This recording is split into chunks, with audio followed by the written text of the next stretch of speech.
Jean-Jacques Dessalines, ce nom n'a jamais été fait pour dormir dans les livres d'histoire. C'est un nom né dans le tonnerre, forgé par le feu, écrit avec le sang. Mais il existe une part de sa vie que l'on a volontairement gardée dans l'ombre. Jean-Jacques Dessalines est né esclave, battu, humilié, déshumanisé. Mais ce que l'histoire dit rarement, c'est qu'il ne venait pas de nulle part. Dans ses veines coulait le sang d'une lignée royale africaine, arrachée à sa terre, jetée dans les chaînes. On a voulu faire de lui un esclave sans passé, sans nom, sans héritage. Mais on ne détruit pas une mémoire royale avec un fouet. Chaque coup reçu n'a pas effacé son origine. Il l'a réveillée.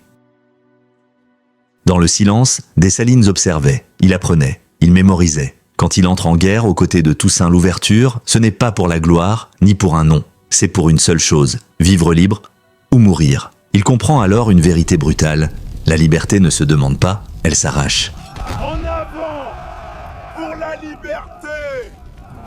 Mais Dessalines n'était pas qu'un guerrier, c'était aussi un homme de passion. Il aimait intensément, profondément. Chez lui, l'amour n'adoucissait rien. Il renforçait le feu. Aimer pour Dessalines, c'était protéger, posséder, défendre, dans un monde sans pitié. Lorsque Haïti devient libre, Dessalines devient empereur. Mais la couronne est lourde, terriblement lourde. Il est seul, entre un peuple qui le respecte et une élite qui le craint. Dessalines veut une Haïti noire, souveraine, debout, et jamais soumise à nouveau. Mais tout le monde ne partage pas cette vision. Dans l'ombre, les complots naissent.